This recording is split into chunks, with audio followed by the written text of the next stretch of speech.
Welcome to the Dynasty Pulse right here on the Undroppables and the Fantasy Football Plus Network, and soon to be, spoiler, on a third platform, your Land Larison headquarters. You'll notice we are down a man down.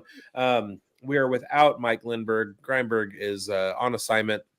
I think he's rifling around through a drawers back there or something. But Bigz is here. Schultzy is here. Chev, the legendary ball knower and Titans enthusiast. And Coach Retzlaff is here. We're all here. And hey, boys, I bet you can't guess where I am. I don't know, but I love the decoration of what you've done with the place. That's a good painting, huh? Are you at a Wawa, a Sheetz? Narnia. I previously went to the Wawa where I picked up these Hers jalapeno poppers, flavored cheese curls. How are they? Are you somewhere where you could get Duke's mayonnaise? Yes. Okay, we're getting warmer. What I was trying to segue into was all of you saying Mobile, Alabama, like Mobile, Alabama, because you all knew that. I'm here for the Senior Bowl, doing some scouting, bringing you, the viewer, the edge. You couldn't come down here for whatever reason. Maybe you are married. Maybe you have a job. Maybe you're not a degenerate. Well, none of those things apply to me. So I came down here for you. I am your eyes. I am your brain. I make you feel. What is that? How does that sound? Anyway, I got the inside scoop on some players, and we're going to talk about them. I can't wait to be probed. Whoa. And I absolutely can't wait. Normally we're really far away from each other when we do our shows, but now we're so close to each other. That is such a good bit. I got a probe for you, Bigz. Yeah. We know the Senior Bowl. It often reveals some hidden gems. You're there now. We're looking for some insight from you. For us as dynasty managers, Bigz, we're always looking for the next long-term, high-upside player. Which under-the-radar prospect here do you think has a potential to rise quickly in the NFL? And it may not be limited to just one. And who do you potentially see as a sneaky buy low or late rookie round gem, 4th round, 5th round for dynasty leagues this year? Well, I've been down here around some like pretty big heavyweights.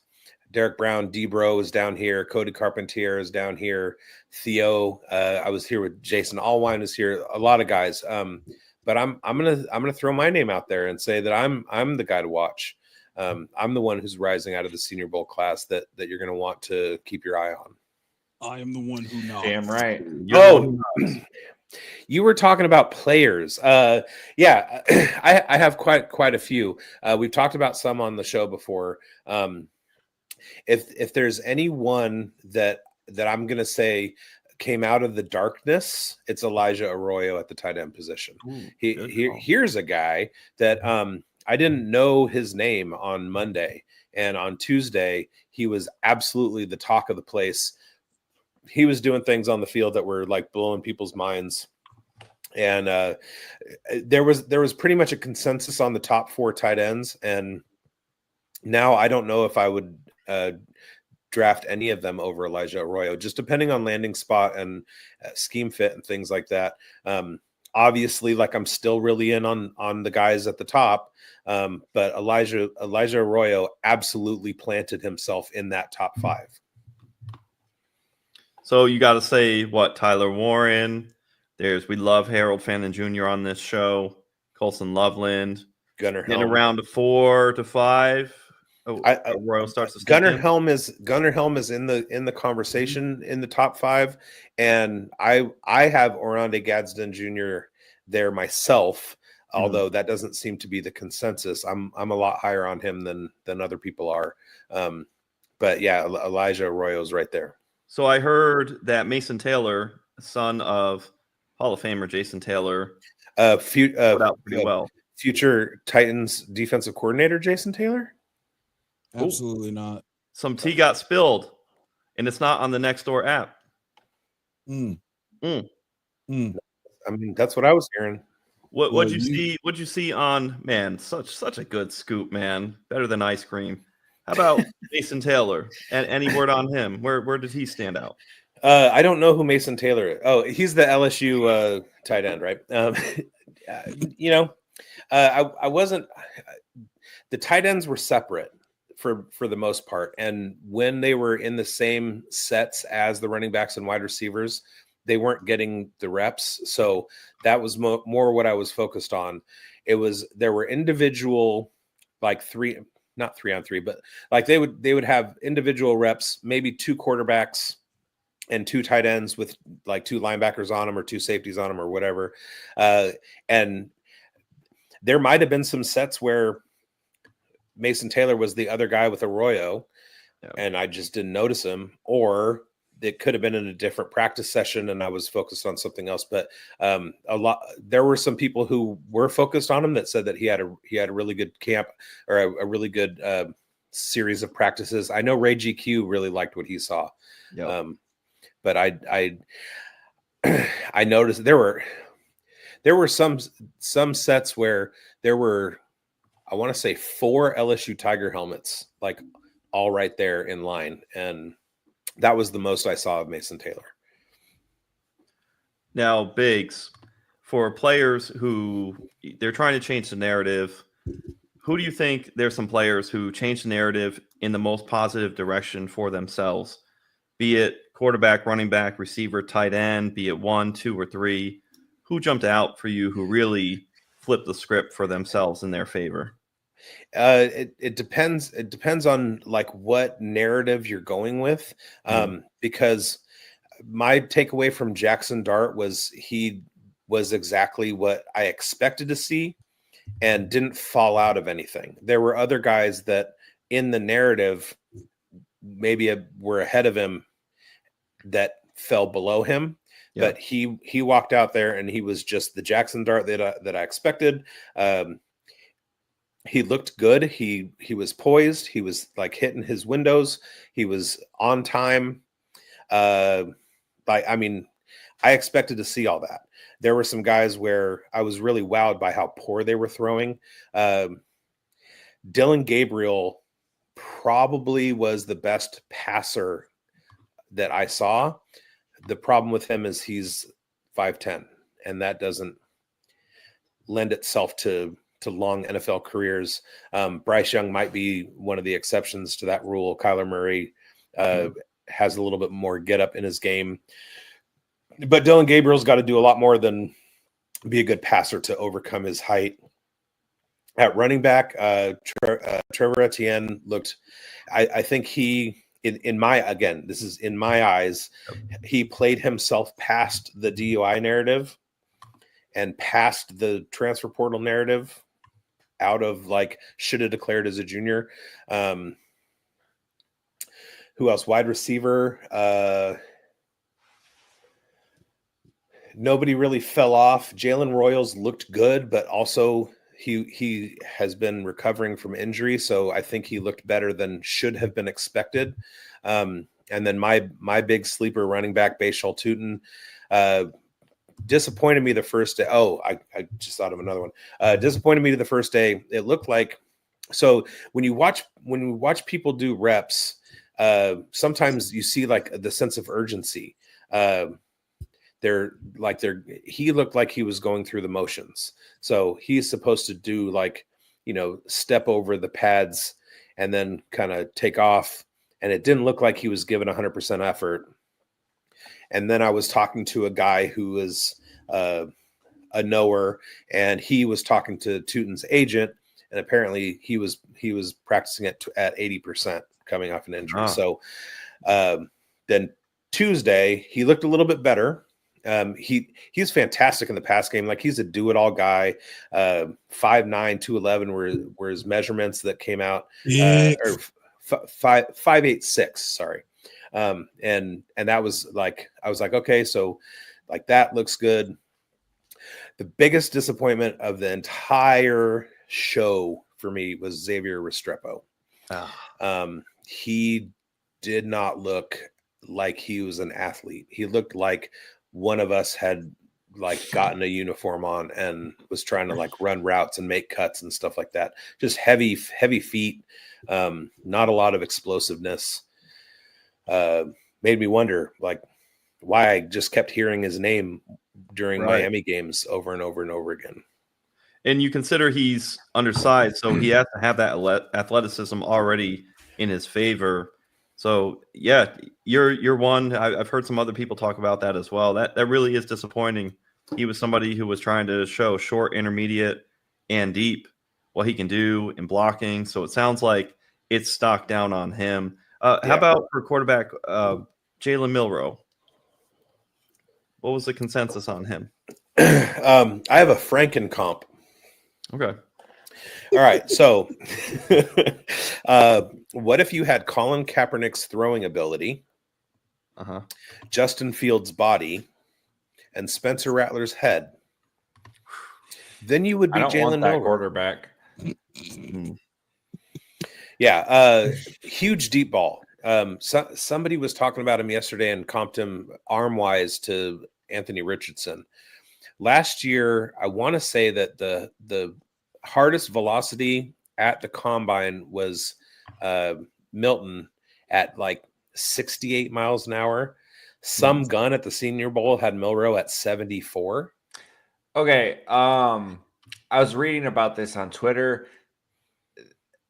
This is two separate data sets here. One of them is a chip in the ball, and the other, like the combine and the Senior Bowl, are using two entirely separate sets of data, and they are not the same, but they're using miles per hour. I don't understand how that's possible, but apparently those numbers are like not comparable.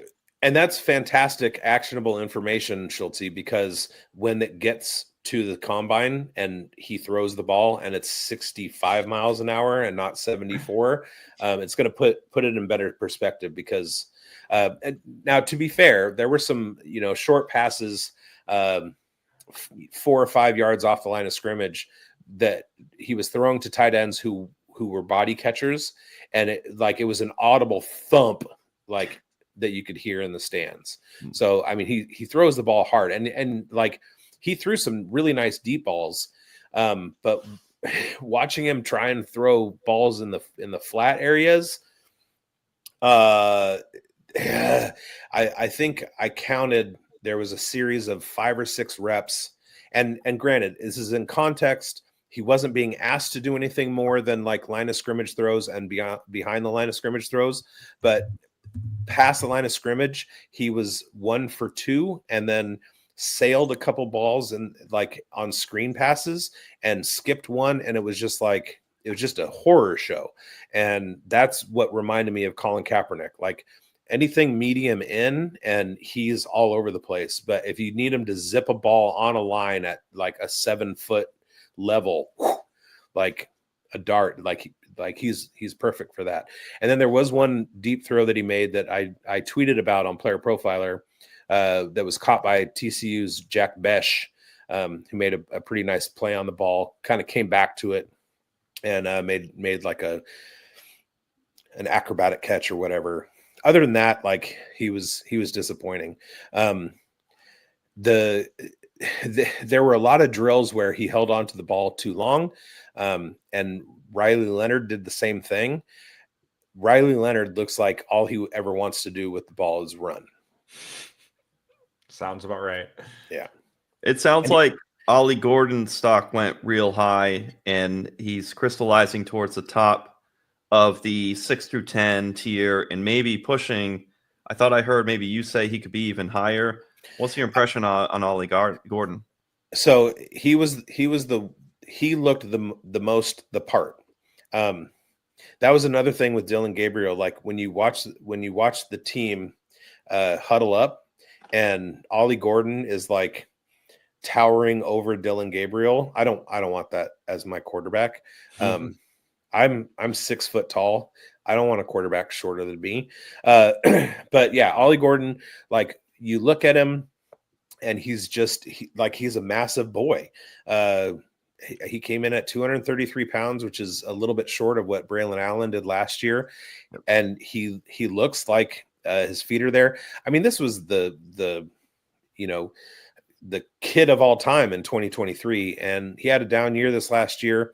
Didn't look like he had ever missed a step. He was doing everything he was supposed to do. He looked good in some of the pass coverage reps. He looked good catching the ball out of the backfield. He looked good catching the ball past the line of scrimmage. He looked like he was making good decisions, finding holes, getting through them, getting to the second level.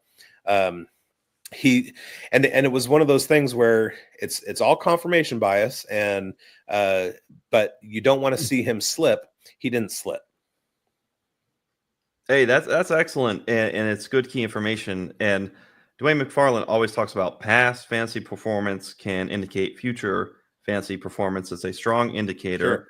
And you have, funny enough, he and Chuba Hubbard, Ollie Gordon and Chuba Hubbard, in their penultimate college seasons, thrived, had a dip, and then you see Chuba Hubbard, who's doing so well in the NFL now. I think it speaks to the fact that Ollie Gordon can absolutely do the same thing. Jamie, penultimate means second to last. Yeah, and hey, I'm used to Big saying cromulent, so I thought I would just drop something, something deep. No, I was just afraid that Jamie Pirog wouldn't know what that word meant, and I wanted to. Yeah, we love Jamie. It has ultimate in it. No, and we've seen that at other positions too. Like Drake May is the perfect example of that. Yeah, you can have a big time sophomore or junior breakout and then have an off year, and suddenly you're not the shiny toy anymore. And that's what Ollie Gordon has been going through. And again, like, he should have been the best running back out there, and he absolutely was. Not at any specific thing, but just all around, and especially at his size. So, like, obviously there were guys that, had a little bit more explosiveness. There were guys that looked a little bit more comfortable in the passing game, but as an all-around guy that can do everything, and if I'm an NFL GM and I want to see a guy on the field for 3 downs at a time, like, he's absolutely the prototype. Beautiful. Hey, Chev, you got any questions or impressions with the Senior Bowl with Bigz here? I would like to just start this off by saying, everybody here knows how keyed up I was about RJ Harvey, and then Rashard Smith had my pants off in the hardware store after watching his all 22, and the Iowa State receivers coming into the week, Jalen Noel and Jaden Higgins. They've all been, we've been hammering their highlights from the Player Profiler Now account. What is your assessment of those guys' performance this week? And if you had to pick one who helped themselves the most, who would that be? I think in the eyes of consensus, Jalen Noel helped himself the most, because he was more of an unknown quantity. And the kid is an absolute route technician. Like, yes. This is like peak Hunter Renfrow. Like inventing China routes that nobody's seen before. That's how good he was. Jaden Higgins, I was super, super impressed, but I expected to be. I didn't get the feeling that everybody else was as impressed at him as I was, at least on the first day. But then by the end of the third day, the narrative started being like, okay, this kid is doing things. And like, I think, Coach, you're the one that did the posted the supercut of 3 routes that he ran. On one of them, he's coming off the line and he's running a go route, and he absolutely like juked the cornerback and was 7 yards past him to catch the deep ball. And then on the next route, he made his cover guy, probably a linebacker, fall down to catch a little flat route. And then there was another one that, he was in breaking routes, out breaking routes, boundary catches, twisting in the air, high pointing the ball, getting to the catch point, tracking, separating in the middle of the field. He was winning everywhere. And again, it was context dependent, that it was the things that they were working on in the practice sessions. So it was limited. Some, like one day was medium balls, one day was short balls. I think today was more like deep throws and stuff from the national. I think that was the national side.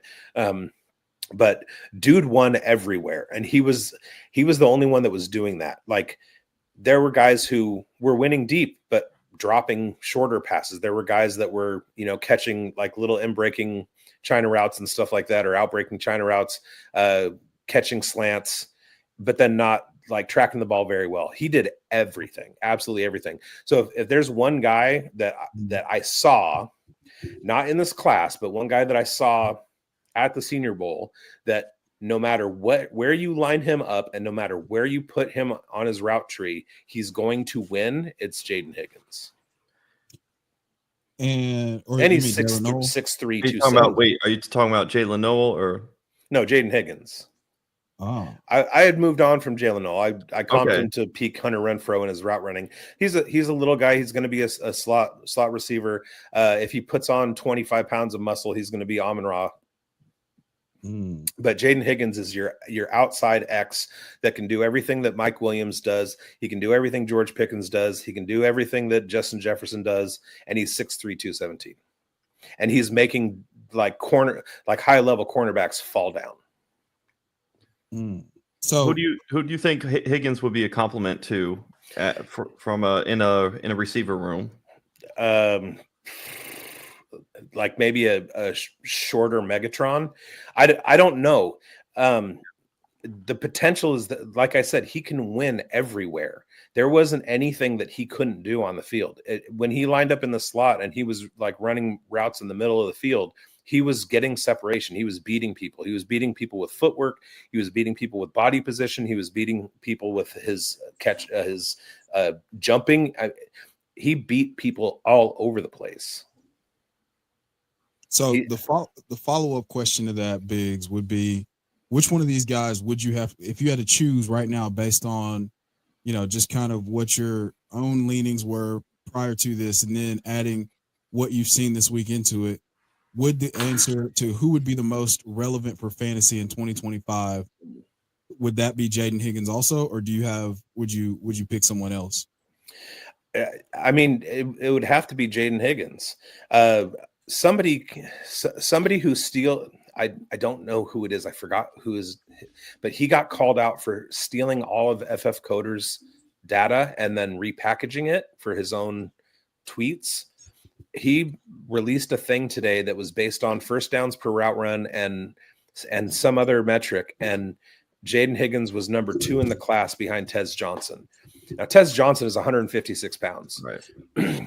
He's going to be a marginally utilized, like his utilization rate is going to be very minimal because he's not going to be able to hold up against bigger guys. Jaden Higgins is going to be like that guy. So I am, one of the things about me is that there's always like the person at the top, and I consistently look for reasons not to go after that guy. Last year it was Caleb Williams, Marvin Harrison Jr. I was always trying to find reasons to not take them, but to take other people. And I found Malik Neighbors that way. And I found Ladd McConkey, and I was all in on Jalen McMillan that way. And so with Jaden Higgins, it was like, I knew he was going to be good. But he impressed me.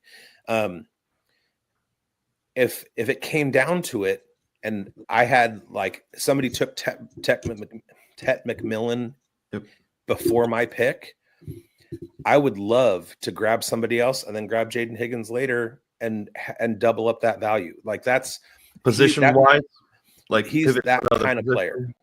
Yeah. So if we were looking for somebody to come out of like the middle tiers and put up Brian Thomas Jr. numbers next year, it's Jaden Higgins. Oh man, talk dirty pants off right there, man. But see, here's the thing. The difference between the two is that Jaden Higgins has the usage metrics behind him, and Brian Thomas Jr. didn't. So I'm not equating them that way. Not in the Puka Nacua way, where he like was being drafted in the 5th round. Like everybody's going to know his name by draft day. So it's and everybody knew Brian Thomas Jr., but there were analytical reasons to kind of like keep him pressed down. His usage was completely different in Jacksonville than it was at LSU. Jaden Higgins, his usage was everywhere on the field at Iowa State. Like he was the guy, he was the man, and that's going to continue on the NFL level. So it sounds like, just to rehash, the actionable thing would be if you miss out on Tet McMillan, you're lower in your draft, you just get sniped. Maybe you pivot over cross-positionally to, if you need one of the quarterbacks and you like them, like Cam Ward, or one of those running backs. Would you pivot over to the running backs and then later pivot down in maybe round 3 on Higgins? Or late round 2? Okay, there we go. And this is going to change. I mean, we're in January. This is going to change over the course of the next 6 months. By the time we start getting into like real rookie draft season, the sick ones of us are going to be doing pre-draft rookie drafts, and we're going to be doing like immediately post-draft rookie drafts.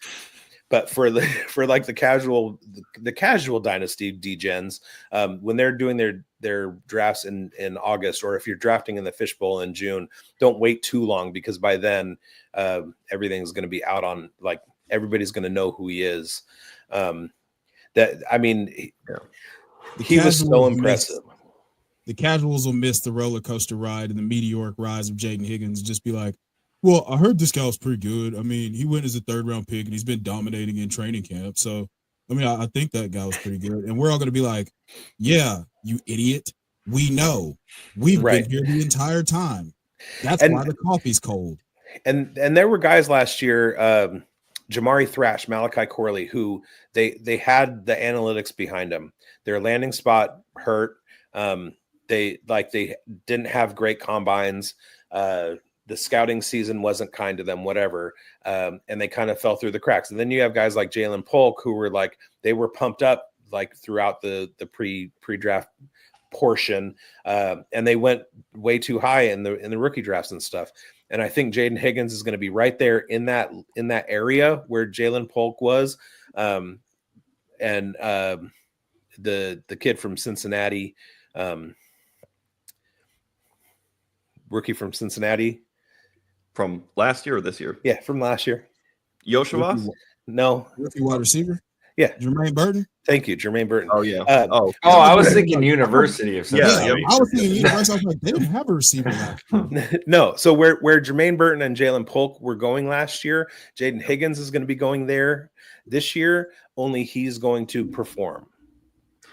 Now, what's neat, and I like the point, because all in these rookie drafts, the thought is, if you wanted to punt early at running back, I know, Bigz, you had astutely talked about how you could pivot off and tier down from Ashton Janty and sell at the top, ring the bell at the top there. The nice thing is you've been able to skip running back early because you can get guys like Devin Neal, you get Ollie Gordon, you just name Dylan Sampson, right? Woody Marks. There's all different names all throughout. RJ Harvey.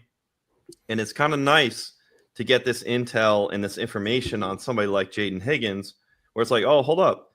You can go earlier at your top 5 running backs, at the Caleb Johnsons, the Omarion Hamptons, the Ohio State guys, and then you can pivot down to Jaden Higgins. So it's kind of nice to see we get some information out of this that's pretty actionable here just before February.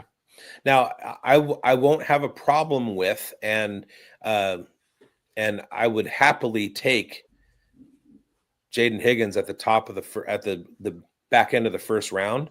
And I have a feeling that at some point that's where his value is going to land by the time you get to your rookie draft, but it's not there right now.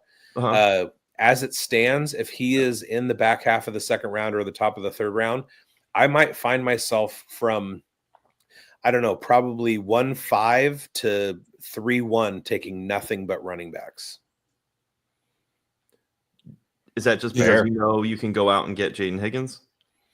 Yeah, but also because that's how like deep this running back class is. Like whoever you're getting at running back at 1-9 and whoever you're getting at 2-9, there's not going to be much separation there. It's a great draft to fire the buckshot at running backs. Yeah, and it's a great draft to if you have a Rashad White or a Travis Etienne, sell them for draft picks. So one last question on Higgins. We got McMillan, Ibuka, Trey Harris, Luther Burden. We have Travis Hunter if he plays predominantly wide receiver. Would you say Higgins would slot in maybe up there near like Matthew Golden? I have him above Golden. I have him at my wide receiver 5. Oh wow! There we go. Oh, that is noise. There's noise, and then there's signal, and this is a signal. Yeah, I mean, so similar to Marvin Harrison Jr. last year and Ashton Genty at the running back position, Ted McMillan is the consensus number 1. So I will talk myself out of drafting him, right? Trey Harris, I would take him over Emeka Ibuka as well, then Luther Burden, and then Jaden Higgins. And that's like my personal rankings, and that's before my modeling. That's just like I mean, that's how much he is. I was hoping like he'd be around in the 3rd round for the Raiders, and I think now he's going to be back end of the 1st and top of the 2nd in the NFL draft. That's aggressive. You can kiss back into the 2nd round goodbye if he gets that kind of draft capital, though. Yeah, absolutely. Because that was the thing. Like Jalen Polk went the 3rd round, 4th round, something like that. Okay, ready?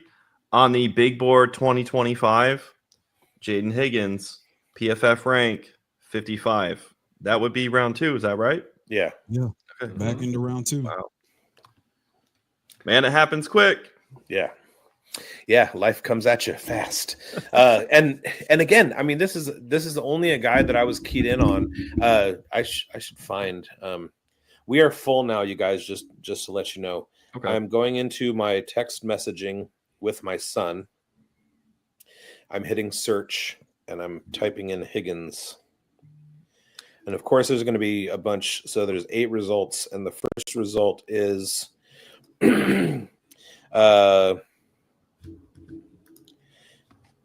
We wanted Will Johnson, then Jackson Dart, and then Jaden Higgins.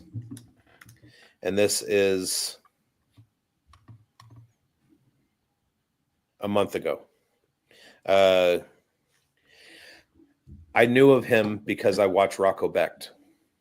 I liken it to, the baseball scout going to like watch a pitcher who's got a 95 mile an hour fastball and some kid who's not playing in the traveling space takes him deep 3 times. And everybody goes, "Oh, who's this guy?" That's Jaden Higgins for me watching Iowa State football. Yeah. I got him at 8 in our consensus rankings in the spreadsheet.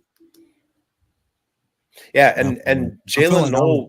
I feel like I was the highest on him until you just said all that, and now I realize Jalen Noel. I think to everybody else was the most impressive. They were looking at route running skills specifically, I think, and he helped himself probably more than anybody else in the draft.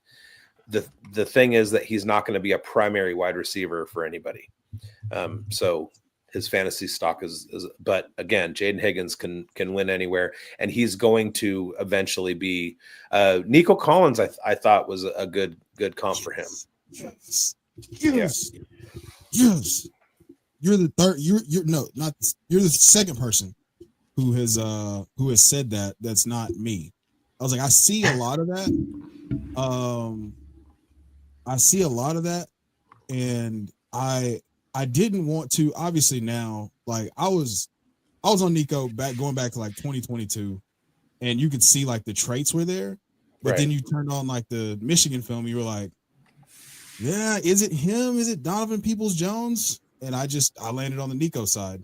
But with Jaden Higgins, it's a more complete profile coming out of college. Mm-hmm. I don't know that he has, like, we talked about on Player Profiler Now, like we had talked about he's sudden in and out of his breaks, and he moves like a guy who's much smaller than 6'3", 215.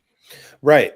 And I was seeing some tweets or blueskis from people that know way more than I do as far as like scouting. I'm an eye test guy. I'm not really like a form guy.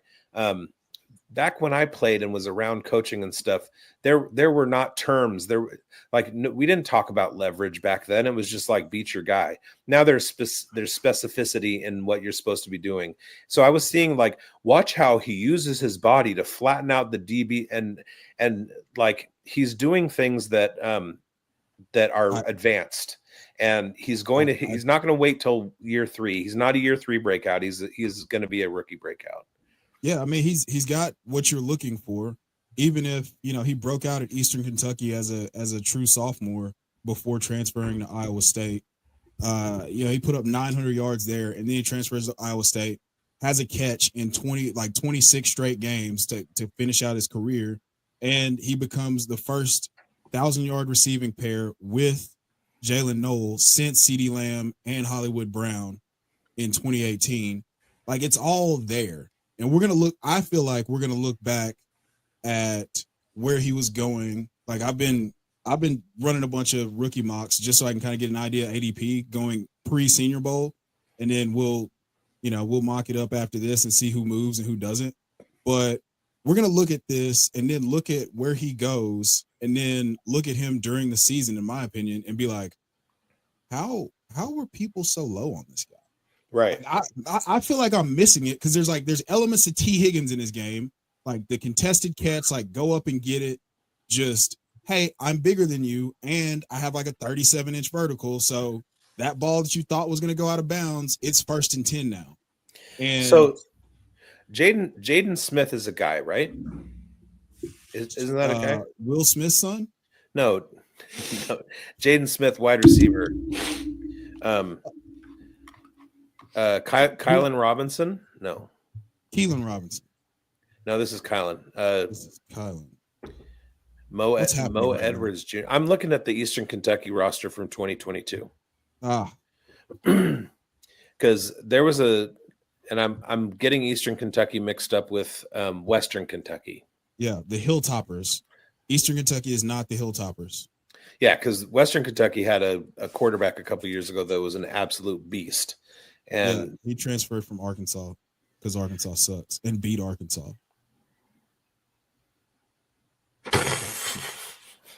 Yeah. But yeah, Jaden Higgins, and he was listed at 6'4", 215 as a sophomore.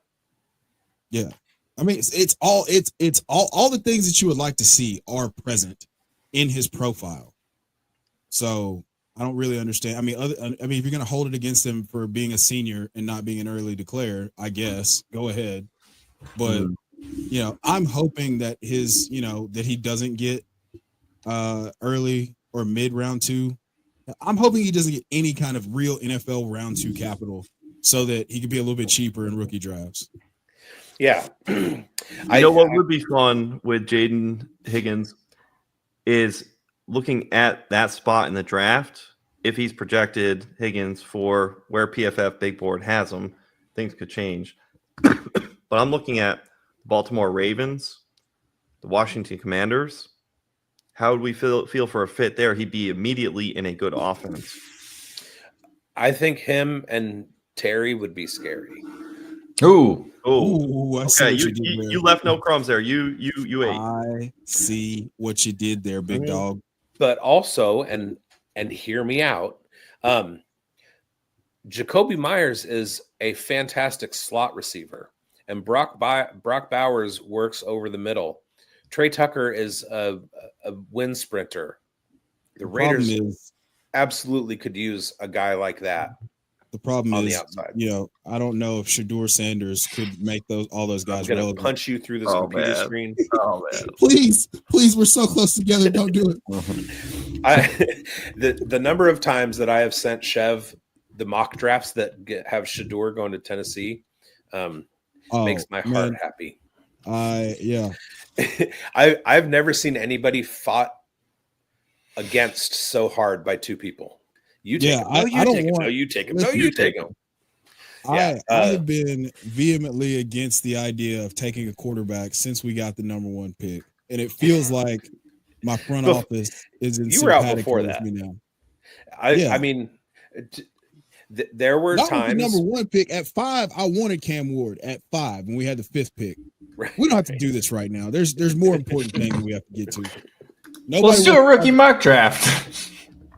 Rookie mock draft. Watch the 101 go Cam. Oh man, this is my buddy Jose. He's gonna do that just to piss me off. Let's go. Let's fire it up. Oh, is it 1 minute clock? Yeah. Should I change it? Yeah, do 2 minutes because he may not be in 2 minutes. That's gonna take forever to do this draft. Not if everybody's there. He already picked. Oh, let's go. He was locked in. So there's Janty, really not too controversial. Were it to be Bigz, and this were a live, real draft, Bigz, you've discussed before, you would want to apply the tier down trade, rack up picks, and then go anywhere from RB2 through 5, 2 through 6. It's very fungible right now.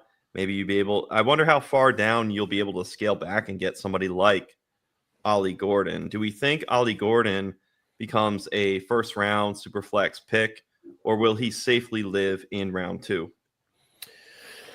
That's a great question. We're going to have to wait on combine results because, as we know, and Chev and I just talked about a little bit earlier on Player Profiler, there is way too much value. Oh, okay, that's fine. I'm cool with that. There's way too much value on 40 times among running backs. And it's the least corollary stat in all, like at the combine. So when other guys are running faster, when they're running, 4.34s to his 4.38 or 4.42 or whatever, that could tell us a lot about where he's going to get drafted. And if he's not like in the top 5 fastest 40 times, he's not going to be in the top 5 in the draft, like in rookie drafts. There's going to be too much weight put on that. I personally hope he tests like not the greatest, and it kind of pushes him down. Well, here's the thing. All right, he's 6'1", 233 pounds. Just we have these metrics now. His weight adjusted speed score, if he runs anything low 4.5 or if he even cracks 4.4, is going to be off the charts. Like on Player Profiler, his burst score is going to be like 95th or 96th percentile if he cracks 4.4. But most people don't look at that. And the consensus. No. I'm with you. Yeah, I agree. I mean, this show is for the sick ones that are still talking about fantasy football in January. Yes. Today is my parents' wedding anniversary. Nice. I did a thing, guys, and I don't know how I feel about it. It makes this is the opposite of making my pants tight, taking Cam Ward at 1.4. So you got the pill. You got to click and find out, though. You got to find out how you feel. Yeah. See, this is. See, I'm effing around, and I feel like come August you'll find out taking a guy like Cam at 1.4. And again, Draft Capital is going to tell you everything. If Tennessee takes him as the number 1 pick, 104 is perfectly he's perfectly valued. Absolutely. You know how thirsty people get for quarterbacks. Oh, absolutely. For fantasy, though, I think that as a Titans fan, I think that his ceiling is much higher if he goes to a place like Cleveland. All right, let's see is Dustin going to put his money where his mouth is? Let's see. Ooh, beautiful. Hey, he's Ohio State, so shout out to you, Dustin. Great pick, sharp pick. Oh, Tuma autoed? That's sad. Yeah. So It's I have late. this little hack that I like to do in the first round. Tell me how you all feel about it. Normally, I pivot between the running backs, the top 5 running backs, and then of course, if Tyler Warren is there because of the premium, let's pretend there's a premium thrown on it, or just the uniqueness, the unicorn ability of Tyler Warren to be a Brock Bowers light is somebody who I find very appealing. So I don't mind grabbing him, but I find in the first round, if you run the top 5 running backs, you just wait until they all get picked and you pick up until they're all taken and then move on to other positions. What's your stance on that? Yeah. I think that's correct. I think process, honestly, if you don't have tiers, you're doing it wrong. Well, there's Devin Neal. That's There's nasty. RB6. Oh, that's so nasty. That's so nasty. I thought for sure Devin Neal never makes it back to me. I don't know why I'm disillusioned into believing that one of these drafts, Oh, there goes one Gordon. of these days, Alice. So I'll just go with days. I'll go with my wide receiver 3 in this class. There was no way I wasn't taking Ollie Gordon as the RB7. And I'm kind of surprised that Schultzy, Devin Neal and Ollie Gordon weren't opposite. I was firmly ready to take Devin Neal there. So Deku is a good friend of mine from Discord, and we've had some extensive conversations about this exact start for him in several mocks. I love that start right there. So he's a big Devin Neal guy. We were sharing clips back and forth of some of our favorite runs. I was going over Brashard Smith, and he was talking about Devin Neal. And so, yeah, I'm not surprised. I shouldn't have been surprised that he did that, but the pain is still, even if you know you're going to lose, it still hurts. Let's see how far. Ooh. Right. I figure we need to be topical. Is this correct? Did I That's come fair. correct? That's fair. And tier, we talked about the tier of Ibuka, Tet McMillan, Burden, Hunter, if he's the guy playing primarily, right? Great sharp pick at 111. Why not take the risk there? Then you have Trey Harris. So then it's Royals, Bond, and we're talking about Higgins tearing up beyond those gentlemen. So I like that. I feel like I'm getting value with Higgins there, and it's topical too. And Dev taking Royals as the wide receiver 5 is not out of the that's not out of bounds either. Do you think Bond is the one that doesn't fit then? Yeah. All right, I agree. Yeah. Oh, about to go double auto for Johnny. That's not a great look.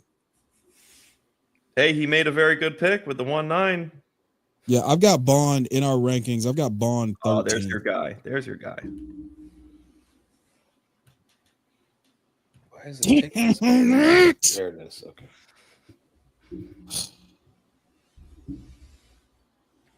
Love that. Hey, do you feel like ADP on Sleeper is starting to crystallize a little bit sharper? I don't think it's sharp at all. No, it's not moving at all. Okay. No, not yet. I mean, you still got some really, really key names that I really like at near the bottom. I mean, there's a lot of guys here that we're not talking about that I feel like we could easily make a case for being late second round picks. Like, is Kyle Monangai in here? No, Kyle Monangai is still not in here. Jalen Noel still not in here. Those are two guys that I've been scrolling looking for, hoping that they added them since they fixed the Travion Henderson deal. But they have not added those guys yet. So Matthew Golden goes 210. How do we feel about Golden versus Isaiah Bond? Do we feel like that should be flipped? Matthew Golden ahead of Isaiah Bond. I have Matthew Golden ahead of Isaiah Bond. Yeah, same.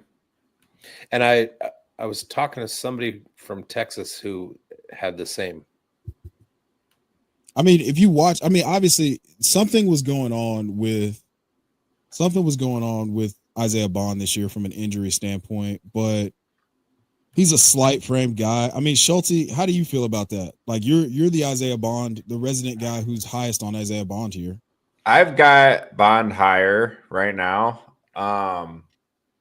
I think you've got to be right about some injury stuff that kind of is the explanation here for what we saw out of him this year. I just really I think he profiles to what the NFL likes to do a lot with a lot of these passing schemes we're seeing. Like, just he's going to be able to utilize his speed, but they're also going to be able to drop him in zones and get him some yak. I think he's going to be a really creative piece. I like him a lot.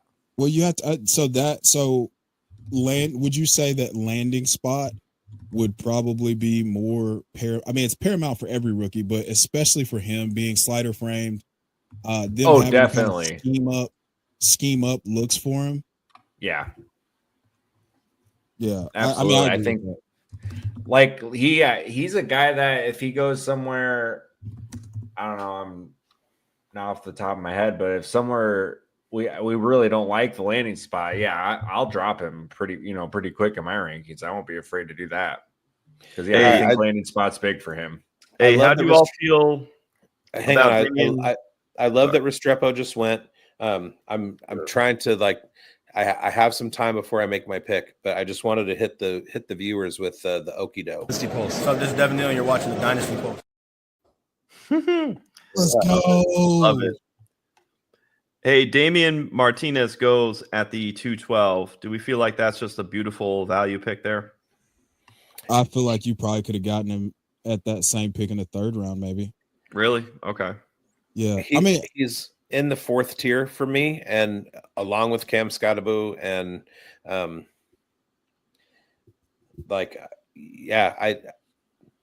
I don't have a problem with him anywhere in the second round.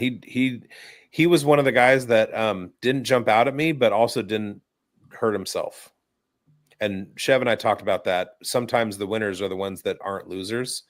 You don't necessarily have to be a winner to have won. You just have to go out and do what you're supposed to do. And Martinez was one of the guys that did that.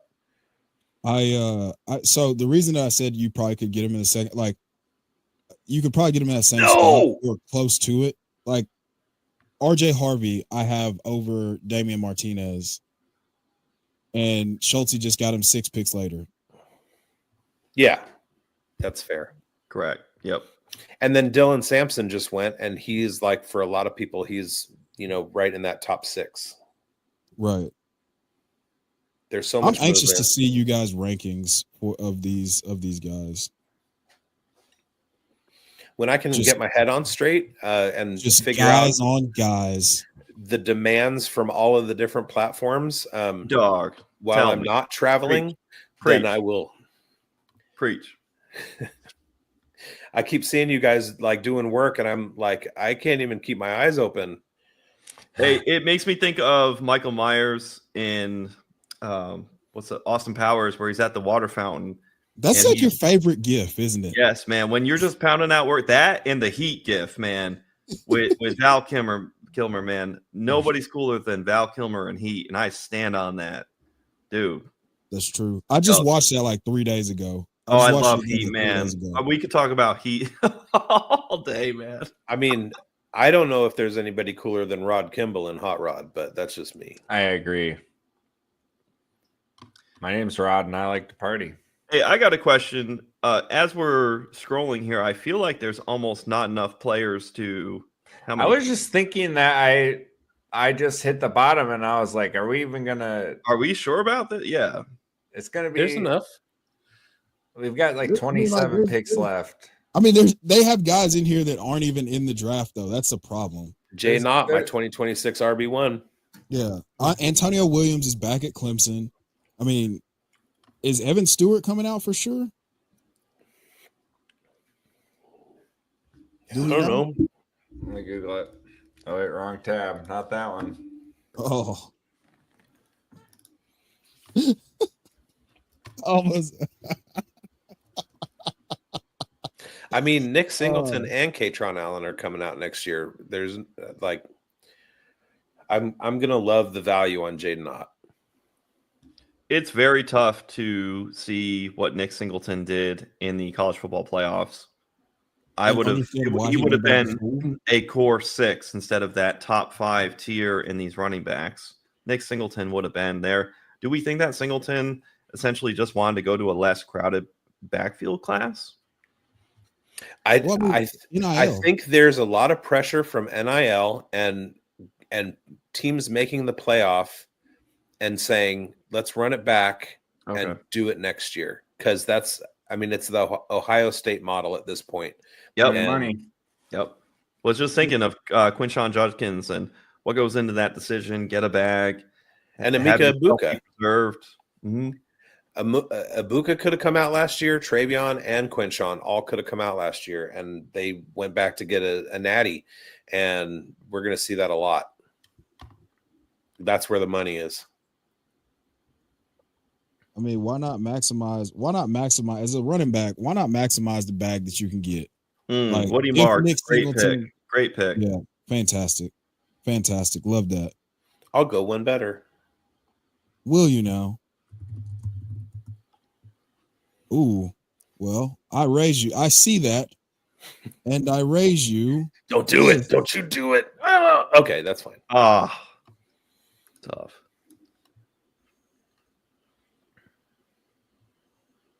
I mean, these tight ends really just, I mean, you're talking Oronde Gadsden, Mason Taylor, Gunnar Helm.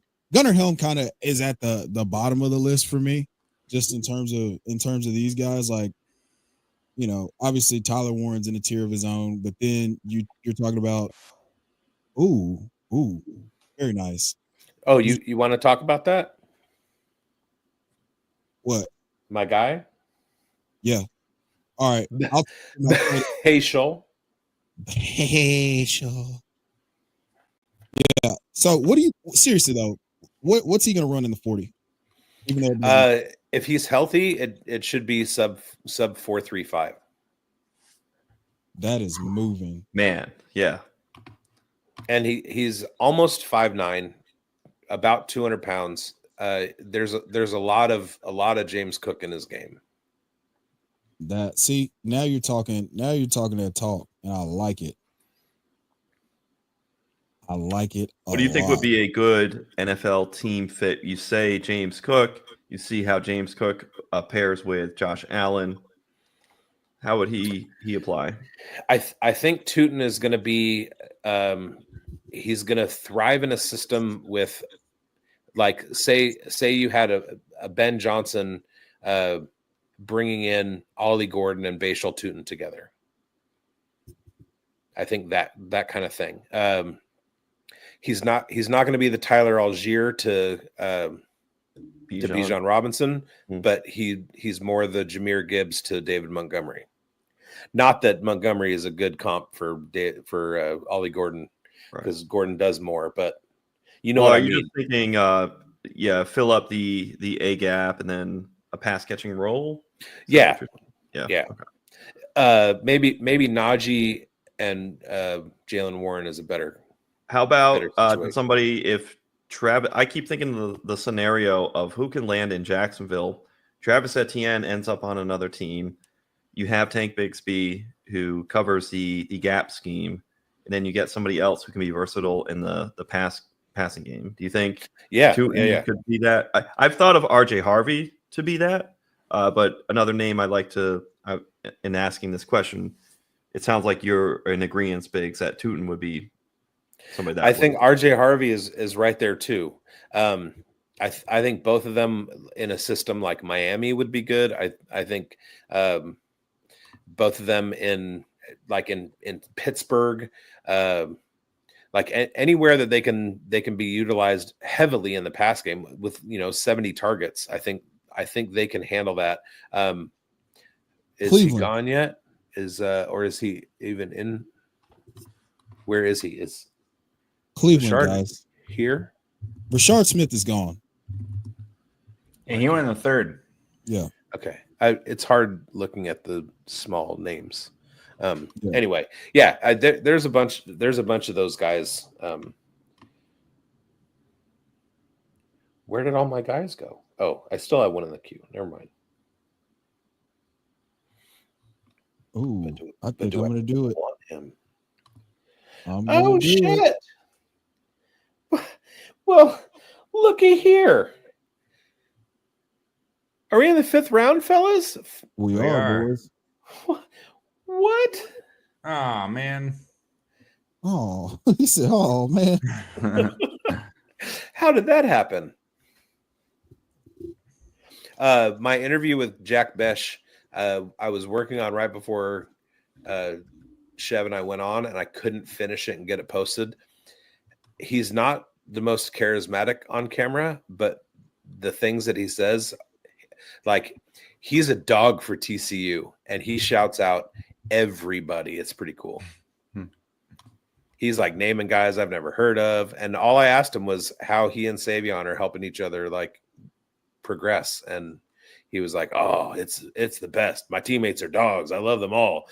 And I asked him about the TCU legacy, and he's like, "Oh, it's the best decision I ever made." And PJ Montgomery, like he's just like naming all these friends in the building. It was good. It was a good little snippet. I can't wait to see more of the uncut footage from the Senior Bowl. There's only a few that I have left. Obviously, other stuff will be leaking, but Hey, Rashad White. Oh no, just kidding. Ricky White from UNLV. Like you have Ricky White on here, but you don't have Jalen Noel. That doesn't make sense. Oh yeah, absolutely. There's a lot more names that need to be loaded in here. I mean, like Nick Nash is in here. Granted, yeah, whatever. But no Jalen Noel. So there's a maybe guy after this week it'll fix. I'm hoping so. There's a guy who flashed quite a bit, who hasn't Jade Knott. Come on. Who flashed quite a bit that hasn't been taken yet, which is like kind of criminal. It might have been his relationship with the quarterback that made him look so good. Oh, you guys have already picked Terrence Ferguson. Oh, I was wondering. I was like, this is either Tez Johnson or Terrence Ferguson. Is Tez not gone either? Oh, Tez went 311. My bad. Okay. I missed that somehow. I had him on my queue, and then he mysteriously disappeared, and I just completely ignored it. I got Riley Leonard and Jack Kaiser to shout out Marcus Gailey, and go Irish, and sent those to him, and he was so happy. Hell yeah. How do we feel about this draft? How it played out? I won again. What? Yeah, Bigz wins. So just quick reaction going back to our Dynasty Pulse rookie mock from last week. Where is that bad boy? It's in Sleeper. It is in fact in Sleeper. Can confirm. So in that one, Jaden Higgins we did 6 rounds, and Jaden Higgins was the 5-5. Boom. What a difference a week or two makes, right? Oh my God, Gadsden went to me in the 5th round.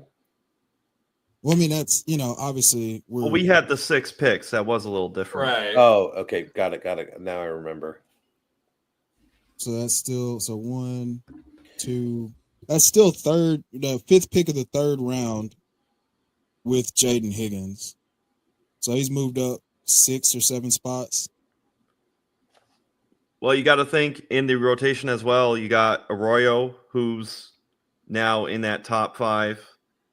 Yep. You got Higgins in that top 5, and it's not disrespectful. It's well within the range. And then we have a little more crystallization with Devin Neal, Ollie Gordon. Does that sound right? Mm-hmm. I think people are going to be back on Ollie, and people are going to start to get sharper on Devin Neal.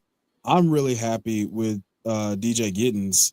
Mm-hmm. He moves him and Devin Neal move a lot the same. And I got to watch him. I haven't done his all 22 yet, but I got to watch his game live against Colorado, and he was out there skating. and I really liked what I saw from him. And I don't feel like people are talking about him enough. Question on Giddens. Chev, do you see any Rashad White? He's more yes.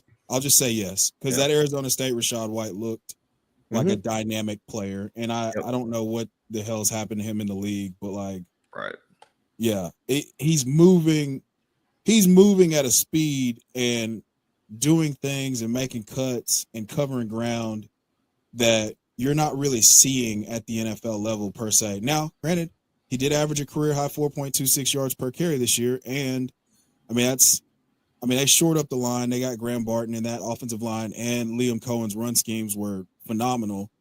So we'll see what the new offensive coordinator can do. But to answer your question, yeah, I do see a lot of the movement skill that Rashad White put on display at Arizona State in DJ Giddens. And it's beautiful. Giddens goes in round 4. I've seen Giddens go in round 2. So very, very excellent value. And to the point, we have yelled it ad nauseum, get your 2s, get your 3s in bulk. But looking around, let's read off the 4th round running backs. Woody Marks, just pass catching machine. Raheem Sanders, Giddens that we just spoke to. You got Hunter, you got Basil Tootin, you got Blue, and then Donovan Edwards. Donovan Edwards juked a guy out of the frame. I saw a pretty cool highlight there. So excellent talent in the 4th round. What do you make of that?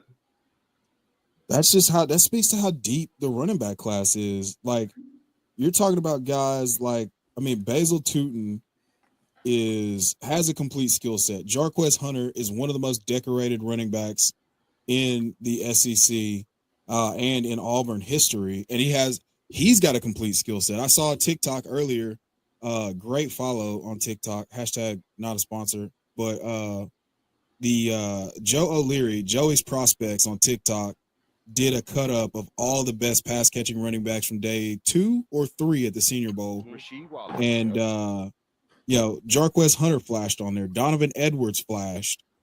And like I said, it just speaks to the skill sets of these guys. That's just a couple of the guys. I'm going to put it in our group chat. But yeah, I think that running back value, getting those, the prudent move is to acquire multiple 3rds and multiple 4ths, because the combine's going to crystallize a lot of ADPs that a lot of athletic players are going to rise, but then people are going to forget about the guys who are actually really good at football. Yeah. And it kind of makes me think of like, what are we doing in the NFL at this point with running back talent? Like, that's cool. Go ahead. I was going to let somebody else answer. Like, there are people lamenting. I guess, what was your welcome to the NFL moment? Like, whether it be like a veteran saying something. We already talked. What is happening? I don't know. Somebody looking for video and they don't have their volume. Anyway, there were Jeff Manns asked a question today, and a bunch of people were like, "I went 0 RB and got cooked." But for the last few years, 0 RB has been good, and we want running backs, but there's so much parity now at the position, and there's so many stories of like Dameon Pierce, 938 yards in his rookie season, and then 400, and then 200, and then Rashad White finishing as RB5, and then out of the picture the next year. Like, what is happening? What are we doing? Just load up on all the running backs that you can and hope that like you are hitting your high level wide receivers, trying to find the next Brock Bowers to get some points out of that scarce position that'll like give you that edge, because there's only one Derrick Henry. There's only one Saquon Barkley. Christian McCaffrey is done. Jahmyr Gibbs, he was high, very high this year, but David Montgomery was hurt for a lot of that, and people are going to forget that. Bijan Robinson actually took over in Atlanta, which we didn't see coming, 60 carries more, and Algier had exactly the same number of carries fewer. What is happening? Nobody knows, man. It's a wasteland. I would say this. Go ahead. You do have. They ran pure in the NFL as a collective for running backs. We do have a cliff of running backs from the 2017 class that eventually get out of the way. So we have this refreshment of what's pushing in. But we do have to be deciphering because you're going to buy in bulk. And if you come away with 4, 5 in these rookie drafts, and they're not those top 6, top 7, because let's give the top 5 with Janty, Hampton, the 2 Ohio State fellas, Caleb Johnson, and let's throw Neil and Ollie as the draft went out today. Beyond that, how much crystallization do we really feel like we're going to have? We've talked about the vagueness of somebody like RJ Harvey. So we're not definitive on these roles for these players. It's going to be a lot of law of large numbers. Gather a lot and hope to bring in and draw in just a couple that end up hitting big time. Which is that's the whole theme of zero RB in the first place, right? And a few years ago, it was draft Damian Pierce, and then after his rookie season, trade him and go grab Rachaad White, and that worked pretty well. But holy cow, this running back environment is wild because the guys who are at the top of the class are the ones who are like post age cliff. Like it's crazy. That doesn't matter. It seems now because what's funny. Okay, this is one point on age apex. Is there's the come up, there's the apex, and there's the draw down. That back 9 isn't as ugly as it used to be. It looks a lot more like that prime. And hey, why not? Hey, from 24 to 27, 28, why not benefit from 25? You know, this isn't Leonardo DiCaprio. We don't have to just drop off at 25 with these running backs. So I say stay thirsty beyond 25 for these running backs. Chev, what do you got? I was gonna say you let off with a point that I think is one of the most crucial in all of this. We are far enough removed now from that 2017 draft class where a lot of those guys are going post-career. I mean, Leonard Fournette was the cat's meow in 2017. He's been out of work for 2 years. He wasn't even the best in the class. Right. There was a year when he was at LSU where he was projected to be the RB1 in his draft. No, I know that. No, I know, but I'm saying he was the first running back drafted still. Right. But then so you're just throwing Jacksonville jade. So with that, we're what? This will be 8 years. Oh, 8. See, this is the 8th season of the 2017 running back class. Yep. And so those guys are aging out, as you pointed out before, and we're due for another crop of running, like a deep running back class. The important point that I wanted to add to that is that trust your evaluation. Be a thermostat, not a thermometer, with a lot of these guys, and stick to your evaluation. If you have a high grade on a guy like RJ Harvey, just because it doesn't happen in year 1, it didn't happen for Rachaad White in year 1. After year 1, everybody thought Damian Pierce was going to be a top 15 dynasty running back, and look what happened. So I would encourage everybody to understand that the depth of this class means that guys are going to land in less than ideal spots and not get the draft capital. But again, thermostat, not a thermometer. Trust your evaluation on those players because of the fact that even though it looks murky right now, you're one cap casualty away from a guy being in a workhorse role like Rachaad White. Hey, all right, think about too how it can look murky. 2 guys who got hit with the combine brick. Kyron Williams, pre-combine, the evals were up, and then he ended up hitting.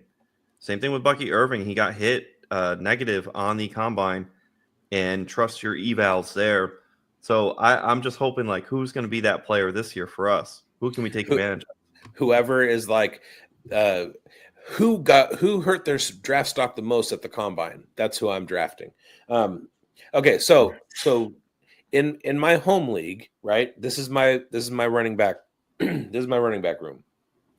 Jalen Wright, Tank Bigsby, Roshan Johnson, Blake Corum, Trey Benson, Kamani Vidal, Travis Etienne, Keaton Mitchell, Condre Miller. It's right there, man. It's so close. What am I doing with this rookie class? Oh, Like, so compared to this rookie class?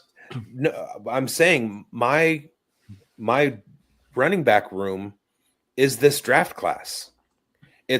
I don't know where he's going to end up. I don't know what his role is going to be. Could this be the year he break and we're talking 30 guys. Legitimately, Yes. there are 30 NFL running backs that we've got 19 in the document right now, and we've still got to add like 6 more to get that built out. Like Jarquez Hunter's not even on the sheet yet. Right. And I feel like Kyle Monangai. Yeah. So, Yep.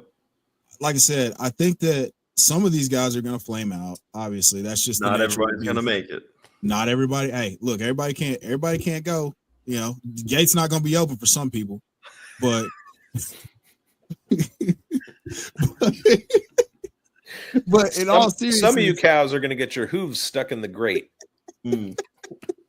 So anybody who's been on a dairy farm knows what I just said.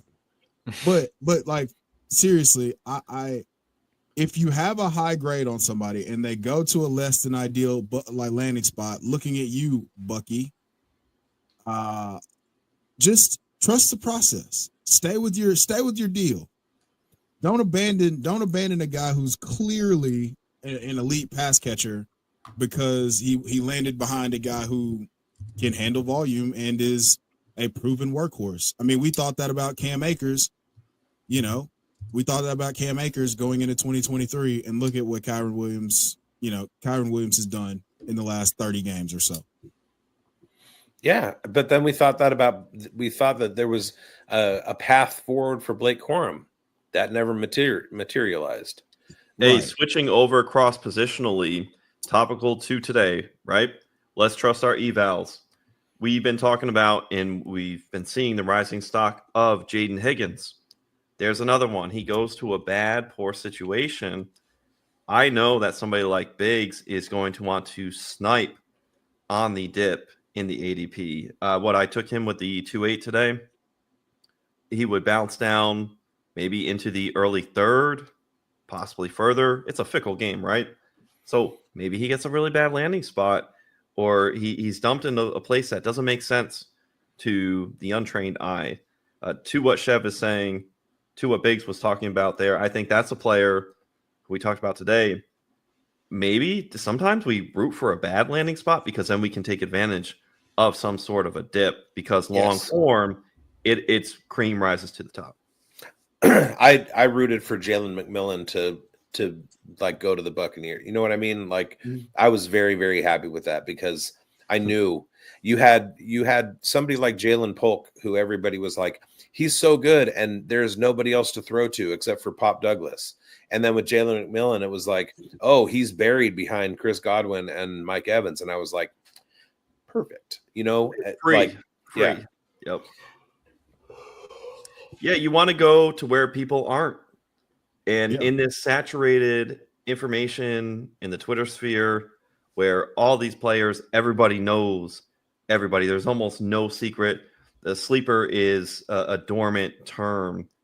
You really look for these edges in markets, like some would say the Dynasty Pulse. Hey, I like what you did there. No crumbs I ate, right? I'm not gonna say that because that's your thing. But yeah, that was real good. Bigz, you want to take us out? I'm so excited for the 2025 season, and it's only January 30th. This is sick. Sir, this is fries in the bag, please. And as I say every week, fuck the Broncos. Sorry, wrong show. We hope you win, guys. Thanks for watching the Dynasty Pulse. Like and subscribe and all that stuff. Watch for us on a new network, as well as the Undroppables and right here on the Fantasy Football Plus network. And we love you guys. Thanks for sticking around. Always remember what the great philosophizer R. Kelly said.